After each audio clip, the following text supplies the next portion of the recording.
إن الحمد لله نحمده ونستعينه ونستغفره ونعوذ بالله من شرور أنفسنا ومن سيئات أعمالنا من يهده الله فلا مضل له ومن يضلل فلا هادي له وأشهد أن لا إله إلا الله وحده لا شريك له وأشهد أن محمدا عبده ورسوله أما بعد فإن خير الحديث كتاب الله وخير الهدي هدي محمد صلى الله عليه وسلم وشر الأمور محدثاتها وكل محدثة بدعة وكل بدعة ضلالة وكل ضلالة في النار.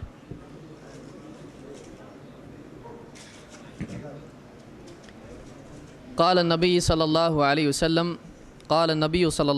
وسلم لا تزال طائفة من أمتي قائمة بأمر الله لا يضرهم من خذلهم أو خالفهم حتى يأتي أمر الله وهم ظاهرون على الناس. میرے محترم دینی بھائیوں، اللہ رب العالمین کے فضل سے آج ہم اس مبارک مجلس میں جمع ہیں، اور اس پورے اجتماع کا، ان تمام مجالس کا مقصود کسی کی دل آزاری، کسی پر کیچڑ اچھالنا، کسی پر تنقید کرنا اور کسی کو رسوا کرنا، کسی کا دل توڑنا نہیں ہے۔ مقصود یہ ہے کہ ہمارے بعض بھائیوں کو اہل حدیث سے متعلق بعض غلط فہمیاں ہیں، اور بعض حضرات کو اہل حدیث سے بہت ساری شکایتیں ہیں۔ یہ بدگمانیاں، یہ غلط فہمیاں بعض اوقات دشمنی کی صورت اختیار کر لیتی ہیں، اور جب ایک آدمی کسی کا دشمن ہو جاتا ہے تو اکثر اوقات اس سے انصاف کا دامن چھوٹ جاتا ہے، لہٰذا پھر اس میں جھوٹ کی آمیزش ہو جاتی ہے، اس میں سازشیں ہوتی ہیں، یہاں تک کہ جھگڑے تک نوبت آتی ہے۔ اللہ رب العالمین نے اس سے ہم کو منع کیا ہے۔ وَاعْتَصِمُوا بِحَبْلِ اللَّهِ جَمِيعًا وَلَا تَفَرَّقُوا، تم سب مل کر اللہ کی رسی کو مضبوطی سے تھامے رہو اور آپس میں ٹکڑے ٹکڑے نہ ہو جاؤ۔ حق سے رشتہ توڑنا، دلیل کو چھوڑ کر آنکھ پر پٹی باندھ لینا، گروہی عصبیت میں مبتلا ہو کر دلائل سے پر چشم پوشی کرنا، آنکھیں بند کر لینا، یہ امت کے لیے موت ہے۔ ایک مسلمان کے لیے خودکشی علمی دینی خودکشی کے مترادف ہے، لہٰذا ایک مسلمان کو چاہیے کہ وہ گروہی تعصب سے اوپر اٹھ کر بات کو سنے اور غور کرے، سمجھنے کی کوشش کرے، اور اگر واقعی بات دلیل کی صورت میں اس کے سامنے آ رہی ہے، دلیل کے ساتھ ہے، تو اس بات کو قبول کرے۔ اگر کوئی بھی آدمی اپنی جماعت، اپنے گروہ، اپنے فرقے کے عینک سے باتوں کو دیکھے گا تو کبھی کسی دوسرے کی بات اس کو صحیح دکھائی نہیں دے گی، لہٰذا اس کو چاہیے کہ وہ دلیل دیکھے، اگر بات صحیح ہے تو اس کو قبول کرے، چاہے وہ پرایوں کی ہو، اور اگر بات غلط ہے تو اس کو چھوڑ دے، چاہے وہ اپنوں کی ہو۔ یہی بنیادی طور پر اہل حدیث کی دعوت اور منہج ہے، اور سارے معاملات اسی ایک اصل سے نکلے ہوئے ہیں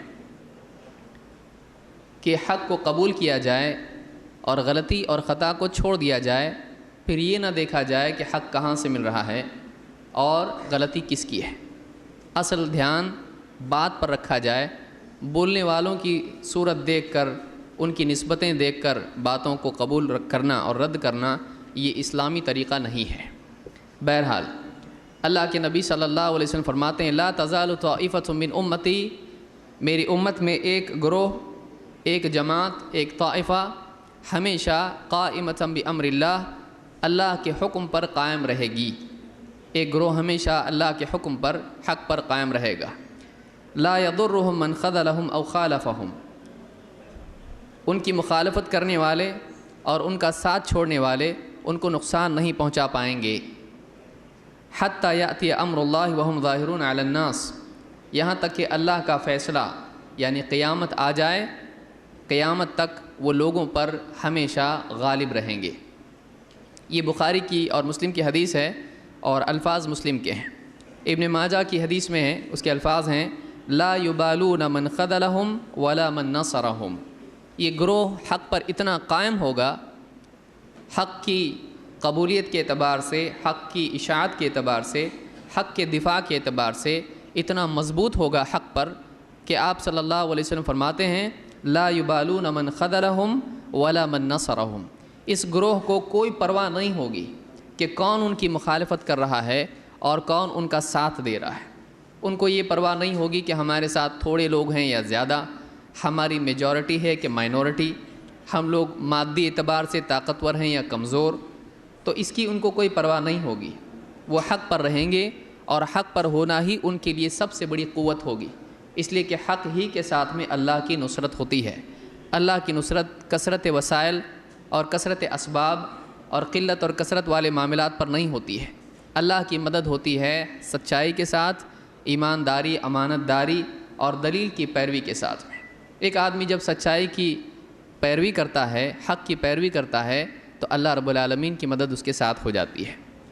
تو اس حدیث کے ضمن میں، اس حدیث کو امام الترمذی نے بھی دوسرے الفاظ میں روایت کیا ہے، اور حدیث بیان کرنے کے بعد کہتے ہیں کہ سمعت محمد ابن اسماعیل، میں نے محمد ابن اسماعیل امام البخاری سے سنا، یقول سمعت علی ابن المدینی یقول، میں نے، امام بخاری کہتے ہیں میں نے علی ابن مدینی سے سنا، وہ کہتے تھے وذکر هذا الحدیث، انہوں نے یہ حدیث بیان کی، عن النبی صلی اللہ علیہ وسلم لا تزال طائفة من امتی ظاہرین علی الحق، میری امت میں ایک جماعت ہمیشہ حق پر قائم رہے گی، حق پر قائم رہتے ہوئے غالب رہے گی۔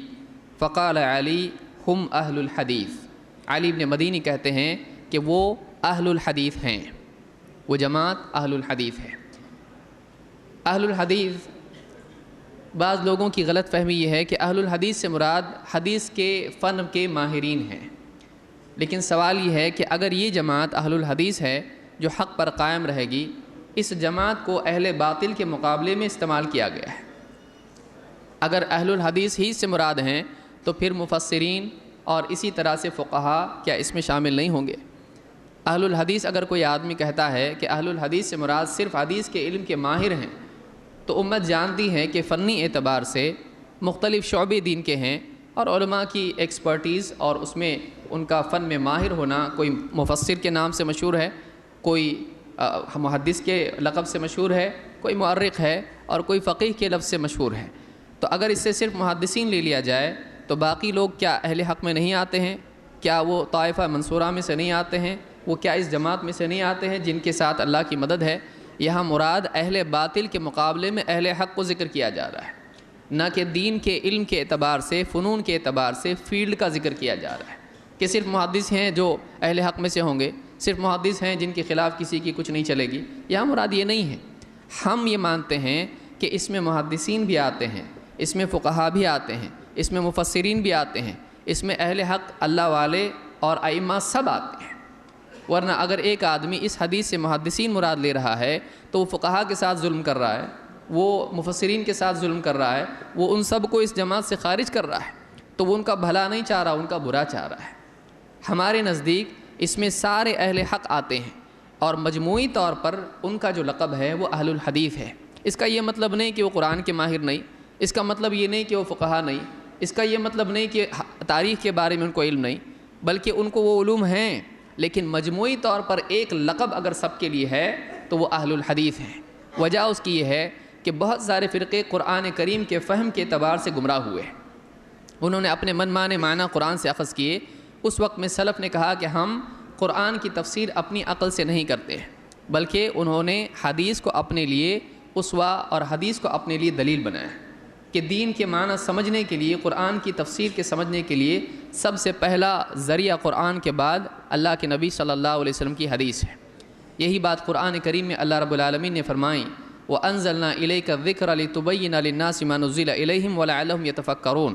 اے نبی، ہم نے یہ کتاب، نصیحت کی کتاب، وَأَنزَلْنَا إِلَيْكَ الذِّكْرَ، یہ ذکر، یہ نصیحت ہم نے آپ کی طرف نازل کی ہے، لِتُبَيِّنَ لِلنَّاسِ مَا نُزِّلَ إِلَيْهِمْ، تاکہ اے نبی آپ واضح کر کے بتلا دو کہ آپ کے رب کی طرف سے آپ کے پاس کیا آیا ہے، وَلَعَلَّهُمْ يَتَفَكَّرُونَ، اور تاکہ لوگ مزید اور غور و فکر کریں۔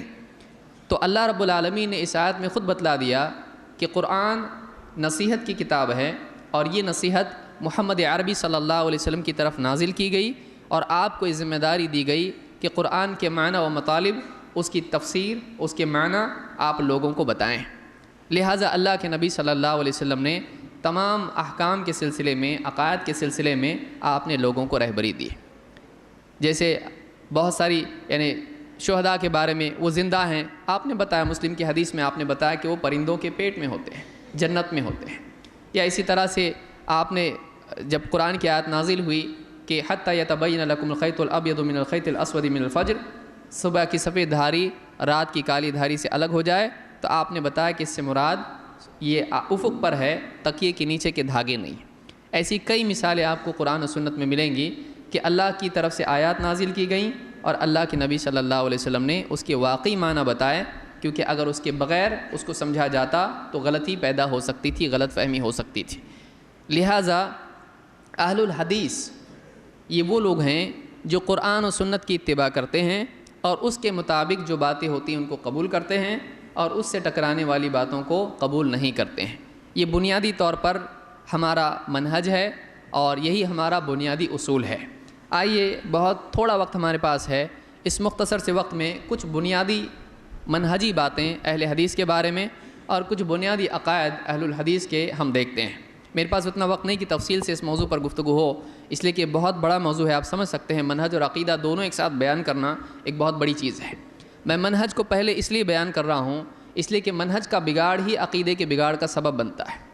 مثال کے طور پر ایک آدمی کا اصول یہ ہو کہ خوابوں سے بھی عقیدہ لے سکتے ہیں، قصوں سے بھی عقیدہ لے سکتے ہیں، تو یہ اس کا منہج ہے۔ اس منہج کے نتیجے میں بہت ساری خرافات اس کے عقیدے کا حصہ بن جائیں گی۔ وہ فلاں بزرگ کا قصہ پڑھے گا، اس سے دلیل لیتے ہوئے اس کو دلیل بنا کر اپنا عقیدہ بنائے گا، تو عقیدہ منہج کی وجہ سے متاثر ہوتا ہے۔ کسی کا عقیدہ یہ ہو کہ عقل کے خلاف اگر کوئی بات آتی ہے تو اس کو رد کر دیا جائے، چاہے وہ حدیث ہو۔ اب یہ اس کا منہج ہے کہ عقل کے مطابق اگر ہو تو مانو، عقل کے خلاف ہو تو مت مانو۔ اب اس غلط منہج کی وجہ سے وہ منکر حدیث بھی ہو جائے گا۔ اگر کسی کا عقیدہ، کسی کا منہج ہے کہ باپ دادا کا طریقہ اگر اس کے خلاف کچھ ملتا ہے تو نہیں لینا چاہیے، تو اس بنیاد پر بہت ساری دلیلوں کا وہ انکار کر دے گا، کیونکہ اس کا منہج یہ ہے کہ باپ دادا کا طریقہ اصل ہے، اس کو دیکھ کر چیزوں کو لینا چھوڑنا چاہیے۔ تو منہج کا بگاڑ انسان کے عقیدے اور عمل دونوں کے بگاڑ کا سبب بنتا ہے۔ لہٰذا منہج کو سمجھنا بہت ضروری ہے۔ اصول اور ضوابط اہل حدیث کے کیا ہیں؟ کن اصولوں کی بنیاد پر اہل حدیث عقیدہ بناتے ہیں؟ کن اصولوں کی بنیاد پر اہل حدیث فقہی مسائل اخذ کرتے ہیں، مستنبط کرتے ہیں؟ وہ کیا اصول ہیں؟ اس کو منہج کہتے ہیں، اسی کو منہاج کہتے ہیں، اسی کو نہج کہتے ہیں۔ اہل حدیث کا نہج کیا ہے؟ منہج کیا ہے؟ منہاج کیا ہے؟ سب سے پہلی چیز کتاب و سنت کا التزام۔ کتاب و سنت سب پر مقدم ہے۔ اللہ کے نبی صلی اللہ علیہ وسلم کی سنت، قرآن و سنت، اللہ کی کتاب اور محمد عربی صلی اللہ علیہ وسلم کے اقوال و افعال، آپ کا سکوت، آپ کا اقرار اہل حدیث کے نزدیک حجت اور دلیل ہے۔ اس کے مقابلے میں دوسری چیزیں وزن نہیں رکھتی ہیں۔ یہ بنیادی چیز اہل حدیث کی ہے۔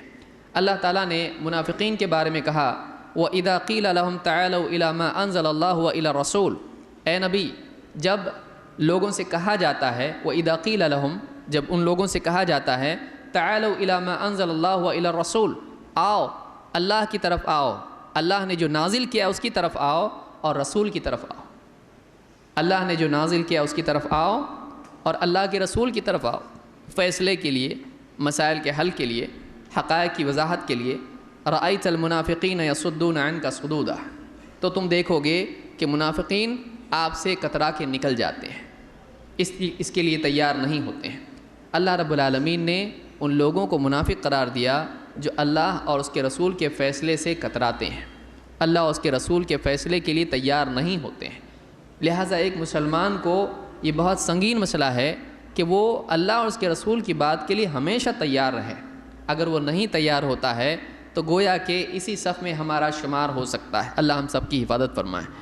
تو یہ بہت اہم چیز ہے۔ اسی لیے اہل حدیث جب بھی قرآن و سنت کی بات ان کے سامنے آتی ہے اور واقعی وہ حدیث صحیح ہوتی ہے اور وہ دلیل جو دی جا رہی ہے واقعی اس سے وہی مفہوم لیا جا رہا ہوتا ہے، تو اہل حدیث اس بات کو ضرور قبول کرتے ہیں۔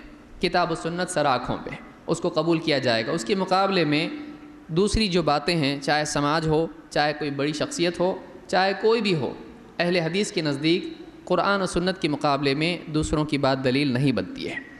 اللہ تعالیٰ نے قرآن کریم میں فرمایا قل ان کنتم تحبون اللہ فاتبعونی یحببکم اللہ، اے نبی آپ کہیے کہ اگر تم واقعی اللہ سے محبت رکھتے ہو تو میری پیروی کرو، میری اتباع کرو، اللہ بھی تم سے محبت کرے گا۔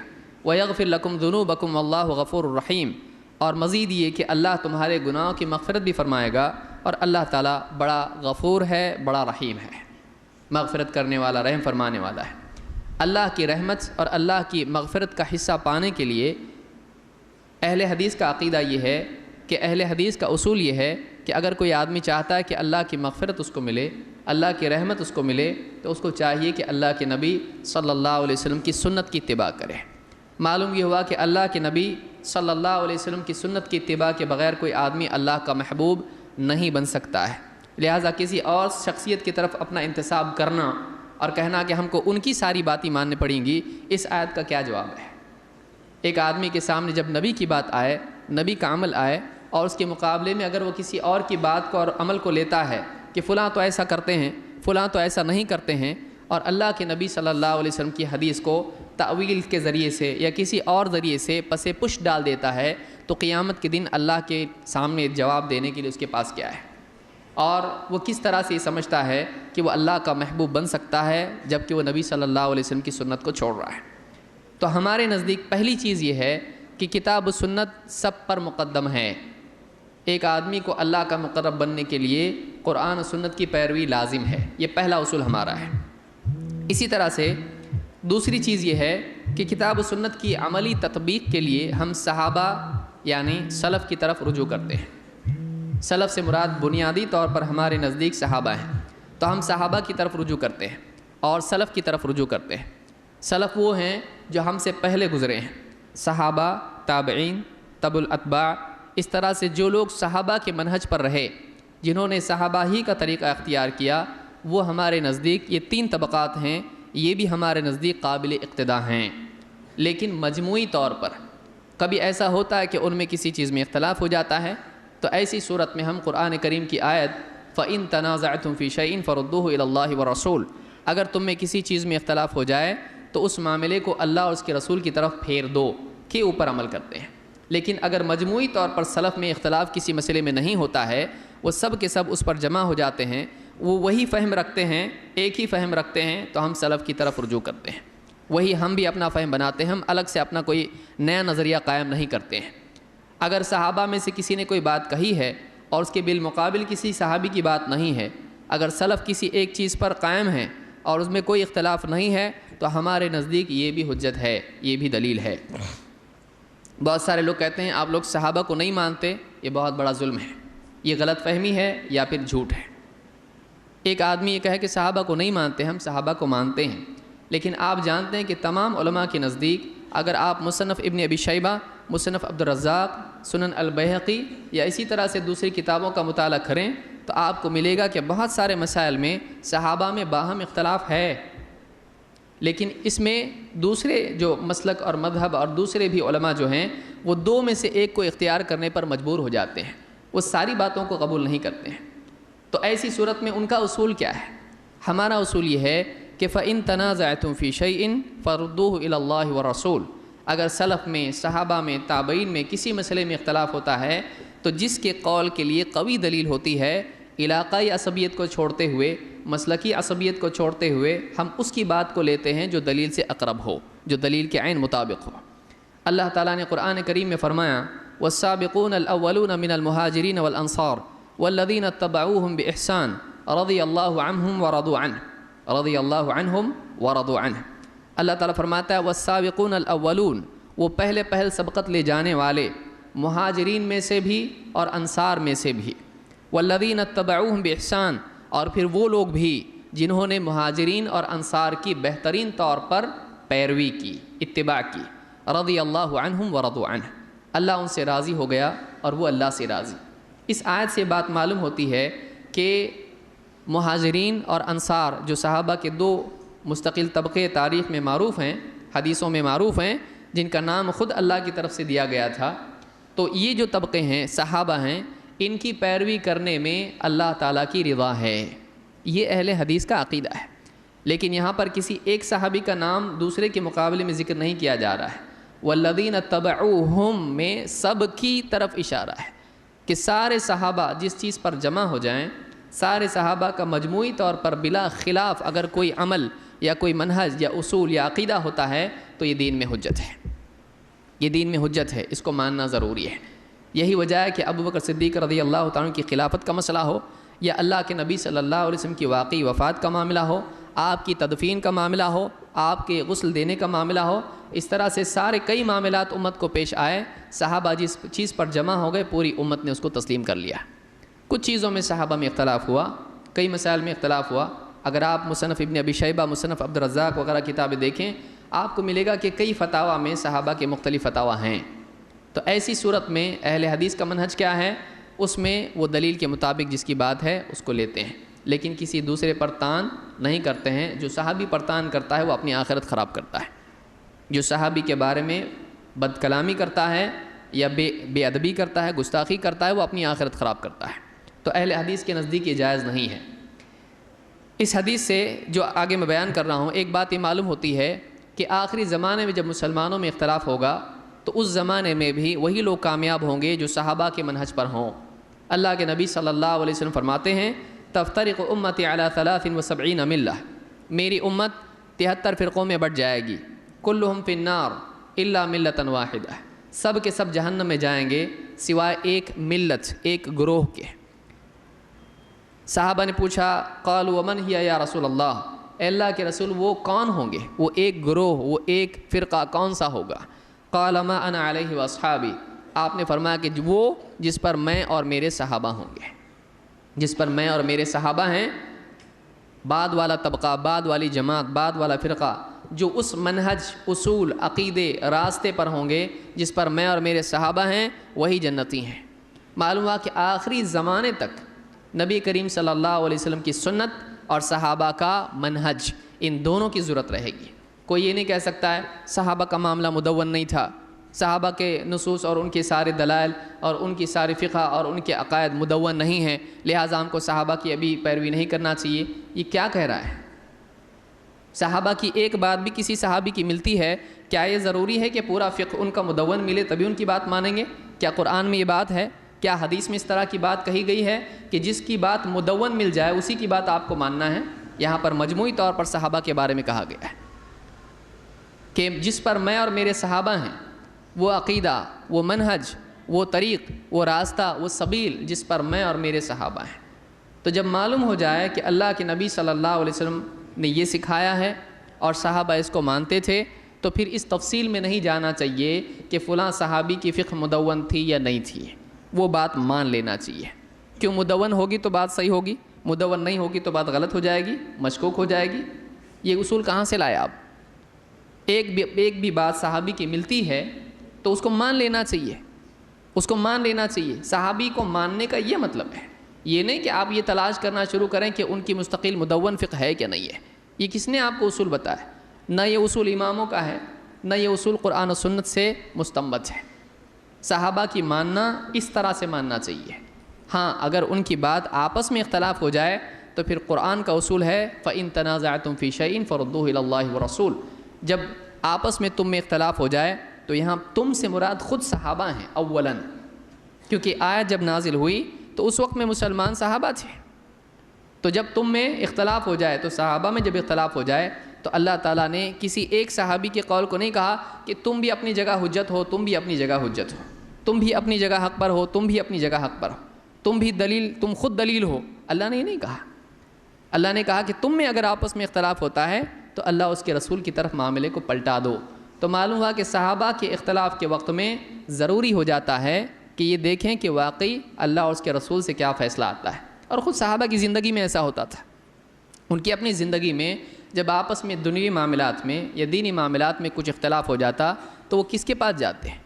سفر میں دو لوگوں نے نماز پڑھ لی، پانی مل گیا اور اس کے بعد میں پھر ایک نے دہرائی اور ایک نے نہیں دہرائی، اس کے بارے میں واقعی معلوم کرنے کے لیے کس کے پاس گئے؟ کیا انہوں نے کہا میں اپنی جگہ پر صحیح، تم اپنی جگہ پر صحیح؟ نہیں، وہ اس بات کی ضرورت محسوس کرتے تھے کہ ہم میں اگر آپس میں اختلاف ہو جائے تو اس کو چیک کرنا چاہیے نبی صلی اللہ علیہ وسلم کا فیصلہ کیا ہے۔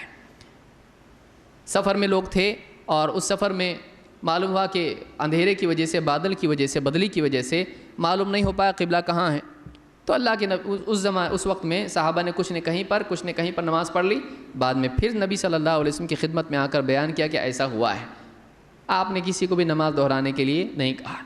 تو وہ لوگ اپنے آپسی اختلاف کو نبی صلی اللہ علیہ وسلم کے پاس پیش کرتے تھے۔ آج اگر کوئی آدمی کہتا ہے کہ جو بھی اختلاف ہے وہ اپنی جگہ پر حق ہے، بلکہ اختلاف باقی رہنا چاہیے، یہ بہت بڑی بات ہے۔ اللہ تعالیٰ نے خود قرآن کریم میں فرمایا کہ فَلَا تَنَازَعُوا فَتَفْشَلُوا، آپس میں جھگڑا مت کرو، آپس میں اختلاف مت کرو۔ اور اسی طرح سے کئی آیتیں وَلَا يَزَالُونَ مُخْتَلِفِينَ إِلَّا مَن رَحِمَ رَبُّكَ، اللہ نے کہا یہ مسلسل اختلاف کرتے رہیں گے، لیکن وہ لوگ نہیں جن پر تیرے رب کی رحمت ہے۔ تو اللہ تعالیٰ نے رحمت کو اختلاف نہ کرنے والوں کے ساتھ جوڑا ہے، نہ کہ اختلاف کرنے والوں کے ساتھ میں۔ پھر کوئی آدمی کھڑے ہو کر کہنے لگے اختلاف امتی رحمہ، میری امت کا اختلاف رحمت ہے، تو اصلاً یہ حدیث ثابت نہیں ہے۔ محدثین نے جو اس فن کے ماہرین ہیں انہوں نے اس حدیث کو قبول نہیں کیا ہے سند اور متن کے اعتبار سے۔ تو یہ کہنا کہ اختلاف امت میں باقی رہنا چاہیے بہت بڑی جرت ہے۔ وہی لوگ جو یہ کہتے ہیں کہ اختلاف باقی رہنا چاہیے اور اختلاف رحمت کا سبب ہے، ایسے لوگ مزید اختلاف کے لیے گنجائش نہیں رکھتے ہیں، وہ اہل حدیث کے وجود کو برداشت کرنے کے لیے تیار نہیں۔ اگر واقعی اختلاف رحمت ہے تو اہل حدیث کو بھی برداشت کر لیجئے، ان کا اختلاف بھی برداشت کیجئے، ان کا اختلاف برداشت کیوں نہیں ہے؟ اگر واقعی اختلاف رحمت ہے تو پھر آپ اہل حدیث کو کیوں غلط کہہ رہے ہو؟ اس وجہ سے کہ وہ آپ سے اختلاف کرتے ہیں۔ اہل حدیث کے نزدیک اختلاف صحیح نہیں ہے، خصوصاً وہ اختلاف جو دلیل سے ہو اور وہ اختلاف جو آپس میں دلوں کا ہو۔ علمی اعتبار سے اجتہادی مسائل میں اگر اختلاف ہو جاتا ہے تو کوئی کسی پر طعن نہیں کر سکتا ہے، خصوصاً ایسے وقت میں جب کہ دلائل میں دونوں کے لیے گنجائش نکلتی ہو یا کنفیوژن ہو۔ جب تک کہ حتمی طور پر ایک چیز صحیح ثابت نہ ہو دوسرے پر لعن طعن نہیں کرنا چاہیے۔ ہاں اگر واقعی ثابت ہو جائے کہ یہ چیز صحیح ہے اور ٹھوس دلیل سے ثابت ہے، تب اس فریق کو حق ہوتا ہے کہ علمی سطح پر، نہ کہ بازاری زبان اختیار کرتے ہوئے۔ بتائیے، علم والوں کا طریقہ علمی ہونا چاہیے، بازاری زبان استعمال کرنے والے لوگ یہ اچھے نہیں ہوتے ہیں۔ خاص طور سے علماء کو ایسا نہیں کرنا چاہیے، وہ ادب کی زبان میں، علمی زبان میں تنقید کریں، دلائل دیں، اور اہل حدیث پر اگر تنقید کرتے ہیں تو اہل حدیث کو اس سے کوئی مسئلہ نہیں ہے، کیونکہ اہل حدیث کے نزدیک اگر کوئی کتاب چھپتی ہے اور خود اہل حدیث لکھتا ہے اور اس میں اگر کوئی خطا ہوتی ہے تو سب سے پہلے اس کی تردید کرنے والا اہل حدیث ہوتا ہے، کیونکہ اہل حدیث میں یہ تعصب نہیں ہے کہ بڑوں نے جو بول دیا وہ صحیح ہوتا ہے، ایسا نہیں ہوتا ہے۔ خود دوسرے علماء ہوتے ہیں جو جہاں جہاں اخطاء ہوتی ہیں کسی کتاب میں یا کسی خطاب میں تو اس کی وضاحت کر دیتے ہیں، لیکن یہ علمی آداب کی رعایت کرتے ہوئے ہونا چاہیے، یہ دشمنی کی فضا میں نہیں ہونا چاہیے، یہ آپسی جھگڑے کے ماحول بنانے کے لیے نہیں ہونا چاہیے، بولے بھالے امتیوں کو آپس میں لڑوانے کی نیت سے نہیں ہونا چاہیے، اپنی گدیوں کو سنبھالنے کی نیت سے نہیں ہونا چاہیے، بلکہ حق کی وضاحت کے لیے ہونا چاہیے۔ تو اگر ایسی کوئی تنقید اہل حدیث پر کرتا ہے تو اس کے لیے ہم لوگوں کے لیے کوئی مسئلہ نہیں ہے، بلکہ ایسی تنقید کے لیے، خوشگوار تنقید کے لیے ہم ہمیشہ تیار ہیں جی، لیکن اس میں دلیل ہونا چاہیے۔ صرف ذلیل کرنے سے کوئی غلط ثابت نہیں ہوتا ہے، دلیل دینے سے غلط ثابت ہو سکتا ہے۔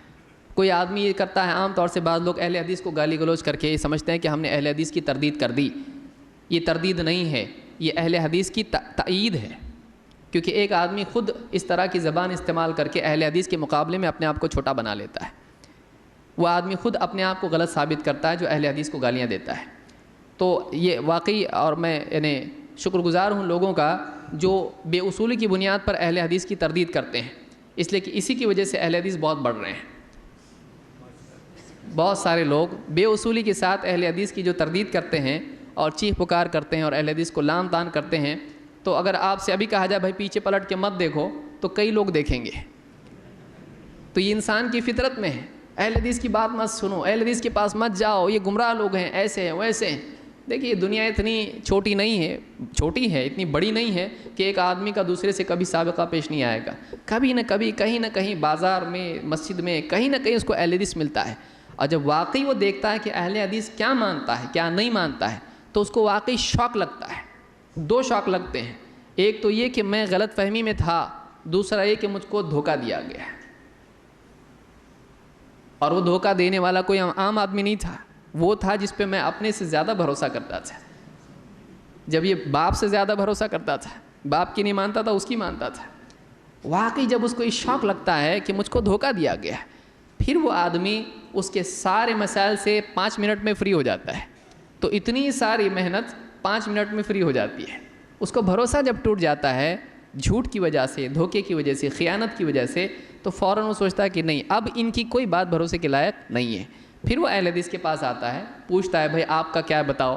اہل حدیث بتاتا ہے، اس کو سب سمجھ میں آتا ہے، اس کا تو الٹا سنتے آیا ہوں اور یہ بات ایسی نہیں ایسی ہے. اس مجمع میں معلوم نہیں کتنے لوگ ایسے بیٹھے ہوں گے جو اسی طریقے سے آئے ہیں. کتنے لوگ بیٹھے ہوں گے، گنتی مشکل ہے. یہ ایک مجمع ہے، ایسے کتنے مجمع ہیں، کتنے لوگ آئے ہیں. وجہ اس کی کیا ہے کہ ایک آدمی اہل حدیث کے بارے میں غلط بیانی کرتا ہے، زندگی میں کبھی نہ کبھی جا کر اس کے سامنے حق آتا ہے اور سارا دھوکہ ختم ہو جاتا ہے اور واقعی اس کے سامنے صحیح بات آتی ہے. پھر پلٹ کے بھی کبھی وہ دیکھتا نہیں ہے، اس کے پیچھے دوڑے تو بھی وہ دوڑنا شروع کرتا ہے، ہاتھ میں نہیں آتا، پھر کبھی نہیں آتا ہاتھ میں. یہی وجہ ہے کہ آپ دیکھیں کہ اہل حدیث میں لوگ باہر سے آتے جا رہے ہیں، اہل حدیث سے جاتا نہیں کوئی، الا ماشاء اللہ کوئی آدمی نیا بیچارہ غریب ہو اور اس کو کچھ سمجھا نہیں تھا، کسی وجہ سے آ گیا، تھوڑی دیر ڈالی پہ بیٹھا پھر واپس چلا گیا، ایسا بھی ہوتا ہے. لیکن الحمدللہ یہ جو اختلافی معاملات شروع ہوئے ہیں اہل حدیث کے مقابلے میں، اس کا بہت بڑا فائدہ، بلکہ سب سے بڑا فائدہ، بلکہ واقعی فائدہ اہل حدیثی کو ہو رہا ہے. اور یہ خود اہل حدیث کے یعنی اضافے کا سبب ہے. تو اللہ جس سے چاہے دین کا کام لے، اللہ کی مرضی. اللہ جس کے ذریعے سے چاہے حق کو تائید دے، اللہ کی مرضی. اللہ کا معاملہ یہ عجیب ہے. تو بہرحال یہ دوسری بات اور دوسرا اصول اہل حدیث کا ہے کہ صحابہ کو مانتے ہیں، صحابہ کے منہج کو، اس کی پیروی کرنا لازم سمجھتے ہیں. نمبر 3، اہل حدیث کے نزدیک اقوال الرجال کے مقابلے میں نصوص مقدم ہیں. کیا مطلب ہے؟ اہل حدیث کے مقابلے میں بڑے بڑے علماء یا کوئی بھی شخصیت، اس کی بولی ہوئی بات قابل احترام ضرور ہے، لیکن وہ چیز دین میں خصوصاً حجت اس وقت نہیں بن سکتی ہے جب کہ وہ دلیل کے مقابلے میں. بہت سارے لوگ کہتے ہیں اتنے بڑے عالم ہیں، وہ غلط کیسا ہو سکتے ہیں؟ کیوں نہیں ہو سکتے ہیں؟ ایک آدمی پوری طور پر غلط نہیں ہو سکتا ہے، لیکن صحیح آدمی سے بھی، بڑی شخصیت سے بھی کسی مسئلے میں خطا ہو جاتی ہے. وہی لوگ جو اپنے امام کے دفاع کے لیے، اپنے پیر کے دفاع کے لیے، اپنے بڑوں کے دفاع کے لیے کہتے ہیں اتنے بڑے لوگ غلط کیسے ہو سکتے ہیں، وہی جب مسائل پر اتر آتے ہیں، جب واقعی مدارس میں گفتگو ہوتی ہے تو بتاتے ہیں کہ فلاں مسئلے میں امام شافعی کی دلیل ہے، فلاں مسئلے میں امام ابو حنیفہ کی دلیل ہے، فلاں مسئلے میں امام احمد و مالک کی دلیل ہے. ان کی دلیلیں ہیں، لیکن ہمارا قول کیا ہے؟ راجح ہے. اور ان کا کیا ہے؟ پھر اس پر عمل کر سکتے ہیں؟ نہیں. کیوں؟ اس لیے کہ وہ خطا ہے. یعنی آپ مجرم بنا رہے ہو اہل حدیث کو کہ یہ فلاں عالم کی خطا بتا رہا ہے، اور عالم کا کیسے خطا کر سکتا ہے؟ بڑے بڑے علماء پر یہ تنقید کر رہے ہیں، بتا رہے ہیں کہ فلاں کی غلطی ہو گئی، تو غلطی کیسے ہو سکتی اتنے بڑے امام سے؟ اور یہ کون ہوتے ہیں اہل حدیث اتنے آج کے دور کے اتنے بڑے بڑے عالموں کے بارے میں بتانے کے لیے کہ خطا ہوئی ان سے؟ لیکن اگر آپ واقعی دیکھیں کتابوں کو جو مسلکی مسائل پر چلتے ہیں اور بڑی بڑی کتابیں لکھی گئی ہیں اپنے مسلک کی وضاحت میں، آپ کو اس میں ملے گا. جیسے ہدایہ وغیرہ میں لکھا ہوا ہے کہ امام مالک ہاتھ چھوڑتے ہیں اور امام شافعی سینے پر ہاتھ باندھتے ہیں، اور اسی طرح سے حنفی مذہب میں ناف کے نیچے ہاتھ باندھنا ہے. تو یہ جو حدیث علی رضی اللہ تعالیٰ عنہ کی ان من السنت وضع الیمین علی الشمال تحت السرہ، کہ سنت یہ ہے کہ دائیں ہاتھ کو بائیں ہاتھ پر ناف کے نیچے باندھنا چاہیے. کہتے ہیں یہ حجت ہے امام مالک پر ارسال کے سلسلے میں، اور امام شافعی پر وہ سینے پر ہاتھ باندھتے ہیں اس کے مقابلے میں. تو آپ حجت کیسے بتا رہے ہیں اس کو؟ یعنی آپ کے نزدیک یہ حجت ہے ان پر، یعنی ان کے پاس یہ مسئلہ نہیں ہے، ان کی خطا ہے اس میں. ان کے اوپر حجت بنانے کا کیا مطلب اگر وہ صحیح ہیں تو ایسا ہوتا ہے. تو جب سب لوگ یہ کر رہے ہیں تو اہل حدیث اکیلا مجرم کیوں ہے؟ اور کیا یہ دین کا اصول ہے کہ قرآن و سنت کے مقابلے میں شخصیتوں کی باتیں مانی جائیں؟ یہ کون سا اصول ہے؟ اللہ تعالیٰ نے حق کی وضاحت کے لیے انتخاب کیا محمد رسول اللہ صلی اللہ علیہ وسلم کا. آپ کے مقابلے میں کوئی شخصیت کیسے دلیل بن سکتی ہے؟ آپ کی بات کے مقابلے میں کسی شخصیت کی بات کیسے دلیل بن سکتی ہے؟ اللہ تعالیٰ نے قرآن کریم میں فرمایا یا ایھا الذین آمنوا لا تقدموا بین یدی اللہ ورسولہ واتقوا اللہ. اے ایمان والو یا ایھا الذین آمنوا لا تقدموا بین یدی اللہ ورسولہ واتقوا اللہ. اللہ اور اس کے رسول سے آگے مت بڑھو، اللہ اور اس کے رسول سے آگے مت بڑھو، اللہ سے ڈرو، اللہ سے ڈرو۔ واتقوا اللہ ان اللہ سمیع علیم، اللہ سے ڈرو، یقیناً اللہ تعالیٰ سننے والا جاننے والا ہے، تمہارے الفاظ کو سنتا ہے، تمہاری باتوں کو سنتا ہے، تمہاری نیتوں کو جانتا ہے۔ تو اللہ رب العالمین نے اللہ اور اس کے رسول سے آگے بڑھنے سے منع کیا ہے۔ اس کی تفسیر میں ابن عباس اور دوسروں کے اقوال اگر آپ دیکھیں صحابہ کے سلف کے، تو آپ کو ملے گا کہ اللہ اور اس کے رسول کے مقابلے میں فتویٰ دینا بھی اس کے ضمن میں شامل ہے، کہ قرآن و سنت کے مطابق اگر بات کرتا ہے تو صحیح، اس کے بالمقابل دیتا ہے تو اس آیت کی زجر میں، اس آیت کی زد میں وہ آدمی آ جاتا ہے۔ یہ اللہ اور اس کے رسول سے آگے بڑھنے کی ایک صورت ہے کہ قرآن و سنت سے ہٹ کے کچھ اپنی طرف سے بات کہے، بلکہ اس کے بالمقابل کچھ بات کہے۔ امام شافعی رحمۃ اللہ علیہ فرماتے ہیں اجمع المسلمون علی ان من استبانت له سنت رسول اللہ صلی اللہ علیہ وسلم لم یکن له ان یدعها لقول احد من الناس۔ مدارج السالکین میں ابن القیم نے اس کو ذکر کیا ہے۔ امام شافعی رحمۃ اللہ علیہ بہت بڑے علماء میں سے گزرے ہیں، بلکہ اصول فقہ کے مؤسس کے طور پر جانے جاتے ہیں، اور بہت بنیادی باتیں جو امت کو انہوں نے بتائی ہیں بہت مفید امت کے لیے، اللہ تعالیٰ ان پر رحم فرمایا، اور سارے ائمہ پر۔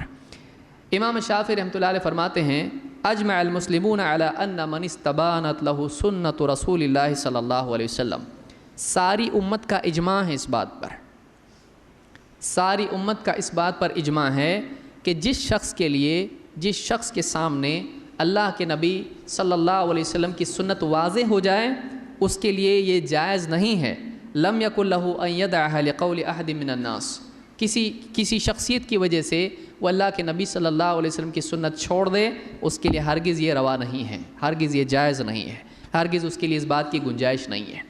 تو اس بات پر اجماع مسلمانوں کا ہے۔ دیکھیے اجماع کون ذکر کر رہا ہے؟ مجتہد۔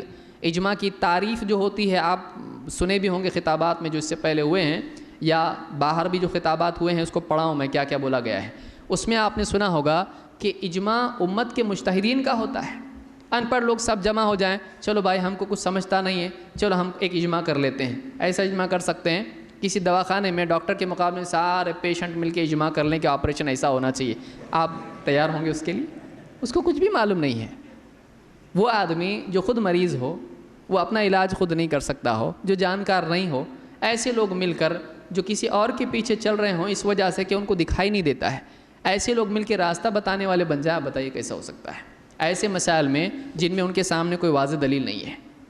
تو یہاں پر امام شافعی فرماتے ہیں، جو کہ خود ایک مجتہد، بڑے مجتہد ہیں، جلیل القدر علماء میں سے گزرے ہیں، کہہ رہے ہیں ساری امت کا، مسلمانوں کا اجماع اس بات پر ہے۔ تو وہ اپنے سے پہلوں کا ہی بتا رہے ہیں، تو اور بھی زیادہ پاورفل شخصیات اس اجماع کے اندر شریک ہیں۔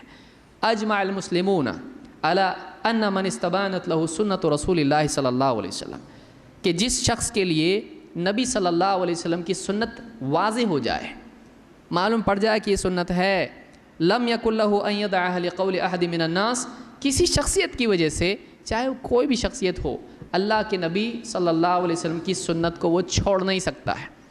اہل حدیث کا یہ اصول ہے۔ کیا پرابلم ہے، کیا مشکل ہے اس میں، کیا مسئلہ ہے اس میں؟ امام شافعی اس پہ اجماع نقل کر رہے ہیں۔ اب اہل حدیث کہتا ہے کہ بھائی ٹھیک ہے، فلاں شخصیت کا فیصلہ ہے، فتویٰ ہے، ان کا استنباط ہے، سر آنکھوں پہ، لیکن نبی صلی اللہ علیہ وسلم کی سنت اس کے مقابلے میں زیادہ عظمت رکھتی ہے۔ تو ہم نبی کی سنت نہیں چھوڑ سکتے ہیں فلاں مسلک کی وجہ سے، فلاں فتوے کی وجہ سے، فلاں شخصیت کی وجہ سے، کثرت کی وجہ سے، باپ دادا کی وجہ سے، کسی بھی وجہ سے، کسی شخصیت کی وجہ سے سنت نہیں چھوڑی جا سکتی ہے۔ یہ اہل حدیث کا منہج ہے، اور اس پر اجماع ہے، اجماع قیامت تک کے لیے۔ لہٰذا کسی مسلمان کے لیے سنت واضح ہو جائے تو کسی شخصیت کی وجہ سے اس کو چھوڑنا اس کے لیے جائز نہیں ہوتا ہے۔ اس پر مسلمانوں کا اجماع ہے۔ نمبر 4، اہل حدیث کا منہج یہ ہے کہ نقل کو عقل پر تقدیم ہوگی، یعنی عقل سے کوئی بات سمجھ میں آ رہی ہے اور نقل اس کے برخلاف ہے، تو ایسی صورت میں جو دلیل ہے، دلیل عقل کے خلاف اگر ہے بظاہر، تو ایسی دلیل مانی جائے گی اور عقل کو چھوڑ دیا جائے گا، یعنی عقل سے ثابت ہونے والی بات کو نہیں مانیں گے۔ مثلا ایک آدمی کہتا ہے بھائی دیکھو ربا ہے، سود، اور تجارت ہے، نفع، تو نفع اور سود میں کیا فرق ہے؟ ایک آدمی پیسہ لگاتا ہے اور اس پر بڑھ کے اس کو ملتا ہے، اسی طرح سے ایک آدمی بینک میں پیسہ رکھتا ہے، بڑھ کے اس کو ملتا ہے، تو مسئلہ کیا ہے اس کے اندر؟ تو عقل سے تو یہ غلط نہیں ہو رہا ہے، عقل سے تو دکھائی دے رہا کہ دونوں بھی پروفٹ ہیں، بینیفٹ ہے، لیکن دلیل ہمارے سامنے کیا ہے؟ وَأَحَلَّ اللَّهُ الْبَيْعَ وَحَرَّمَ الرِّبَا، اللہ نے فرمایا کہ اللہ تعالیٰ نے بیع کو، تجارت کو حلال کیا ہے، لیکن اللہ تعالیٰ نے سود کو، ربا کو حرام کیا ہے۔ تو اب جب اللہ تعالیٰ نے ایک چیز کو حلال کیا اور دوسرے کو حرام کیا، تو لاکھ عقل بتائے ہم اس عقل کی بات کو مانتے نہیں ہیں، ہم وہی بات مانیں گے جو دلیل سے ثابت ہوتی ہے۔ بعض لوگ بہت ساری چیزیں عقل کی بنیاد پر کہتے ہیں کہ بھئی رفع الیدین ہے، دیکھو اس میں اتنی ساری حرکت ہوتی ہے، قرآن میں اللہ نے کیا فرمایا؟ قد افلح المؤمنون الذین هم فی صلاتهم خاشعون، کہ کامیاب ہو گئے ایمان والے جو اپنی نمازوں میں خشوع اختیار کرتے ہیں۔ اب وہ کہتے ہیں کہ خشوع کا مطلب ہے حرکت نہیں کرنا، تو ٹھیک ہے، حرکت کرنے میں کیا آتا ہے؟ رفع الیدین بھی آتا ہے، لہٰذا آپ کو رکوع سے پہلے، رکوع کے بعد اور اتحیات کے بعد حرکت نہیں کرنا چاہیے، یہ اس آیت کے خلاف ہے۔ ابن عباس کی تفسیر ثابت ہے، اس میں اس طرح کا اس کی بات آئی ہے، تنویر المقباس وغیرہ میں یہ بات آئی ہے، حالانکہ وہ تفسیر سرے سے غیر معتبر ہے۔ اب مصیبت یہاں پر یہ ہے کہ یہ بات ہمارے حنفی بھائی بیان کر رہے ہیں، اور شافعی ہمارے بھائی جو ہیں وہ رفع الیدین کرتے ہیں۔ تو اب یہ بتائیے کہ جب ہم یہ کہہ رہے ہیں کہ چاروں صحیح ہیں اپنی جگہ پر، تو پھر تردید کیوں کر رہے ہیں؟ کیوں کہہ رہے ہیں کہ رفع الیدین منع ہے؟ اس اعتبار سے اس آیت کے ضمن میں اگر دیکھا جائے تو رفع الیدین رکوع سے پہلے، رکوع کے بعد، اتحیات کے بعد حرام ہو جائے گا، جبکہ امام شافعی رحمۃ اللہ علیہ کی نزدیک یہ سنت ہے رفع الیدین کرنا رکوع سے پہلے، اور اسی طرح سے یعنی دوسرے مقامات پر یہ ثابت شدہ ہے، صرف امام شافعی نہیں، ان سے پہلے دوسرے ائمہ بھی کرتے رہے، امام ترمذی وغیرہ نے ذکر کیا اس کو، عبداللہ بن مبارک جیسی شخصیت رفع الیدین کرتی ہیں۔ اور سب سے بڑی بات یہ ہے، یہ کیوں کرتے ہیں؟ اس لیے کہ امام البخاری نے حدیث ذکر کی ہے، اور تقریباً تمام محدثین نے حدیث ذکر کی ہے اللہ کے نبی صلی اللہ علیہ وسلم کی، کہ آپ رکوع سے پہلے، رکوع کے بعد اور اتحیات سے اٹھ کے رفع الیدین کرتے تھے۔ تو ابن عمر سے بھی حدیث ہے، حضرت علی سے بھی حدیث ہے، تو ان احادیث سے بات ثابت ہوتی ہے کہ رفع الیدین ہے، لیکن آپ دیکھیے کہ عقلی معاملہ بنایا گیا کہ نماز میں حرکت نہیں ہونا چاہیے۔ اب نماز میں حرکت نہیں ہونا چاہیے تو پھر رکوع بھی تو حرکت میں ہے، سجدے بھی حرکت میں ہیں، تو کیا آپ رکوع اور سجدے بھی چھوڑ دیں گے؟ اب کوئی آدمی کہے نہیں وہ تو ثابت ہے، تو پھر یہ بھی تو ثابت ہے۔ اگر رکوع اور سجدہ آپ نہیں چھوڑیں گے اس وجہ سے کہ وہ ثابت ہے، تو پھر رفع الیدین بھی تو ثابت ہے۔ تو ہمارے نزدیک یہ ہے کہ محض عقل کی بنیاد پر کوئی مسئلہ اخذ نہیں کر سکتے ہیں۔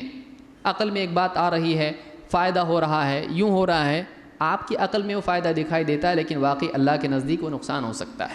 بہت ساری باتیں لوگ کہتے ہیں ایسا کرنے سے فائدہ ہوتا ہے، تو اگر کسی کو فائدہ ہوتا ہے تو اس کا اپنا معاملہ ہے، لیکن اللہ کے نبی صلی اللہ علیہ وسلم نے اگر اس کو غلط بتایا ہے تو وہ غلط ہے، اگر اس کو صحیح بتایا تو وہ صحیح ہے۔ تو عقل کے مقابلے میں ہم نقل کو مانتے ہیں، کتاب و سنت کی بات جب سامنے آ جائے تو پھر اب عقل کی باتیں ہم نہیں لیتے ہیں، ایسی عقل کو ہم متہم کرتے ہیں۔ علی رضی اللہ تعالیٰ کی حدیث، ان کا قول مشہور ہے، کہتے ہیں کہ لو کان الدین بالرأی لکان اسفل الخف اولی بالمسح من اعلاہ وقد رأیت رسول اللہ صلی اللہ علیہ وسلم یمسح علی ظاہر خفیہ۔ امام احمد اور ابو داؤد نے اس کو روایت کیا ہے اور یہ صحیح روایت ہے۔ حضرت علی فرماتے ہیں کہ اگر دین محض رائے پر ہوتا، کسی کی اپنی رائے پر ہوتا اور اجتہاد اور محض عقل پر ہوتا، تو خف جو ہوتے ہیں چمڑے کے موزے، ان کے نیچے کا حصہ جو ہوتا ہے اس پر مسح کرنا زیادہ اولا ہوتا اوپر کے مقابلے میں، لیکن میں نے اللہ کے نبی صلی اللہ علیہ وسلم کو دیکھا کہ آپ خفین میں اوپر مسح کرتے تھے، تو چمڑے کے جو موزے ہیں ان میں اوپر مسح کرتے تھے، نیچے تلووں کی طرف نہیں۔ تو ان کو لگ رہا ہے کہ ایسا ہوتا تو ایسا ہوتا، لیکن ہمارے نبی کو ہم نے ایسا دیکھا تو ہم ایسا ہی کریں گے۔ عمر رضی اللہ تعالیٰ آئے، حجر اسود کو چوما اور کہا کہ تو پتھر ہے، انکا حجر لا تضر ولا تنفع، تو ایک پتھر ہے، نہ نقصان دیتا ہے نہ نفع۔ ولولا انی رأیت النبی صلی اللہ علیہ وسلم یقبلک ما قبلتک، اگر میں نے اللہ کے نبی صلی اللہ علیہ وسلم کو نہ دیکھا ہوتا تجھے چومتے تو میں کبھی تجھ کو نہیں چومتا۔ ان کی عقل میں آ رہا پتھر ہے، اس کو کیوں چومنا چاہیے، یہ فائدہ بھی نہیں دیتا، نقصان بھی نہیں دیتا، لیکن اللہ کے نبی صلی اللہ علیہ وسلم نے اس پتھر کو چوما، ہم بھی چومیں گے۔ کیوں؟ عقل میں آئے نہیں آئے، ہم کو نبی صلی اللہ علیہ وسلم کی پیروی کرنی پڑے گی۔ تو یہ بھی ہمارا بنیادی اصول ہے۔ اسی طرح سے اہل حدیث کے نزدیک خواب، کشف و کرامت اور اسی طرح سے الہام وغیرہ شرعی دلیل نہیں ہے۔ کوئی آدمی کہے کہ میرے خواب میں بات آئی کہ فلاں مسئلے پر یہ مسئلہ صحیح ہے، اگرچہ حدیث ضعیف ہے تو یہ مسئلہ سنت ہے، فلاں چیز سنت ہے۔ خواب میں اگر آ کے کوئی بڑے بزرگ ہرے جبے والے اور سفید پگڑی والے آ کے اس کو بولتے ہیں تو یہ دلیل نہیں بنتا ہے۔ کوئی آدمی آ کے خواب میں بتایا کہ یہ جماعت حق پر ہے، اسی کے پیچھے چلو، تو خواب ہے وہ غفلت کی حالت میں دیکھی ہوئی چیز جس کا یہ مکلف ہی نہیں ہے، تو اس چیز کو دلیل کیسے بنایا جا سکتا ہے؟ خواب کی بنیاد پر شرعی مسائل نہیں اخذ کیے جا سکتے۔ اللہ کے نبی صلی اللہ علیہ وسلم نے فرمایا ترکت فیکم شیئین لن تضلوا بعدہما کتاب اللہ و سنتی، میں اپنے بعد 2 چیزیں چھوڑ کے جا رہا ہوں، ان 2 چیزوں کو اگر مضبوطی سے تھامے رہو تو ان کے بعد تم گمراہ نہیں ہوگے۔ وہ 2 چیزیں کیا ہیں؟ اللہ کی کتاب اور رسول اللہ صلی اللہ علیہ وسلم کی سنت۔ آپ نے نہیں کہا کہ تم خوابوں کی بنیاد پر فیصلے کر لیا کرو۔ اب خواب کس کا اور اس خواب کو سمجھنا، اس کی تعبیر، کوئی دیکھ لے خواب میں کہ فلاں کو قتل کر دو، جا کے قتل کر دے گا، حالانکہ آپ جانتے ہیں کہ خواب کی تعبیر ہوتی ہے اور واقعی آدمی بعض اوقات غلط طور پر سمجھتا ہے۔ اسی طرح سے کوئی کہے کہ مجھ کو الہام ہوا، بیٹھے بیٹھے میں ذکر کر رہا تھا، میرے دل میں ایک بات آئی کہ یہ بھی سنت ہے، یہ بھی صحیح ہے، یہ بھی حق ہے، اور آدمی اس پر عمل کرنے لگ جائے، اہل حدیث کے نزدیک یہ طریقہ نہیں ہے۔